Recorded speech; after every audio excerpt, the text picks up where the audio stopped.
everyone, welcome. My name is Emily if you are new. Today's DIY is an entry table and I'm really excited to share this with you guys. It's something I've been wanting to build for a while and obviously put in our entryway. I got the legs for free. A neighbor down the street was doing a renovation and we were on a walk and they were out on the street and I said, hey, can I take those? And she said, absolutely. So I was like, score! I got those for free, and then the other wood is from Lowe's. This project is super simple, but I just wanted to go ahead and share it with you guys, and that way if you wanted to make one of your own, you can. If you enjoy it, be sure to give it a thumbs up and share it with your friends. Maybe they want to make one too. And if you haven't done so already, I hope you stick around and subscribe. So without further ado, let's get to this DIY project. So the supplies you're going to want are a 1 by 16 by 4 feet long, and I went ahead and trimmed 2 inches off of that, which we'll use as the base. I'm using these 1 by 6s for the feet, for my legs, but you may not need that. That is optional depending on what legs you're using. These are called a straight top plate. Those will screw into the leg, which will screw into the tabletop. And then you're going to want a hanger bolts. They come in a pack of 2, which screw into the top plates. A measuring tape, a drill, a socket, and a ratchet or a wrench. You're going to want 2 nuts, and then some screws, and then a pencil, and obviously your level. So make the cuts that you need to make, and then you're going to start by placing the legs underneath the table, seeing what width you want them to be apart. Once you determine that measurement, go ahead and place the legs actually on the table, and then start by measuring on each side, making sure that the legs are centered, and do this on both sides, along with measuring how far from the edge you want them on the width area.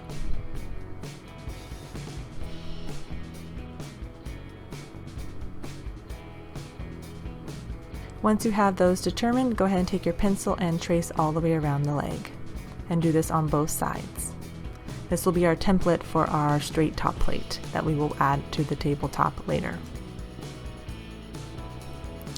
If your legs are already pre-done, awesome. Mine, since I'm only having 2 legs, I needed to create a bigger foot on the bottom for stability. So I added this 1 by 5 and this 1 by 6 on the bottom, and 2 different lengths. That way it could kind of create a little bit more dimension since the legs are a little bit more spindled and things. And I'm just tracing around it once I get the legs centered on the top board. And then once that is done, then I will go ahead and make sure that the bottom board is centered, and then I will go ahead and make sure that is done, and then I will go ahead and trace around the bottom edge of the 1 by 5.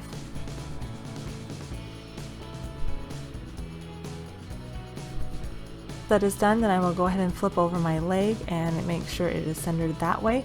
And once I have that all finished, then I will go ahead and screw the foot to the leg itself. And I'm putting 2 screws in here on a diagonal because I need to screw on that top plate again too. So the bottom foot will go on, and the reason I made those marks is so that I know where I am centered and I don't have to measure again. I'm placing 1 in the center, and I actually ended up putting 4 screws around the edge just to make sure it was all held down. Next, go ahead and take your top plate and put that onto your top of your leg, and take that pencil and make a nice mark. That way you know exactly where to pre-drill. You're going to want to pre-drill quite a bit of ways down. Take your 2 nuts and put them on that hanger bolt, and the hanger bolt will be threaded on both sides. So go ahead and take your ratchet or a wrench, whatever you need, and start screwing that into the leg.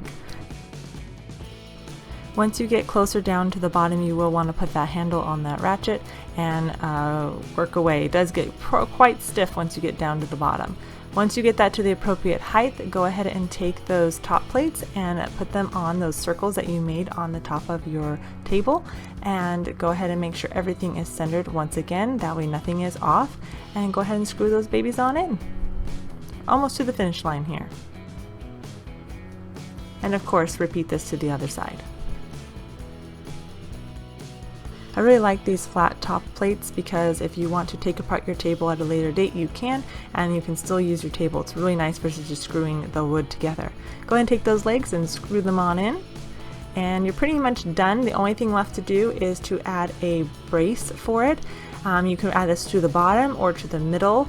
I just couldn't add mine to the middle because my legs were so curved, but I decided to add it to the bottom You could use an L bracket if you wanted to use this on the middle or the bottom, depending on what your legs look like.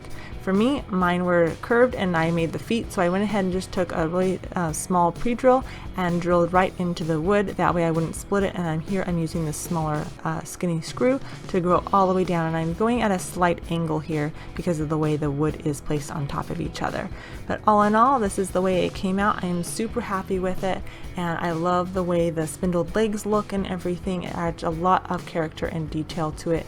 You can paint the table whatever color you want and fill in those screw holes if you wanted to. But I hope you guys enjoyed this DIY. If you did, be sure to give it a thumbs up, and I hope you guys all have a beautiful, blessed day. I'll see you soon.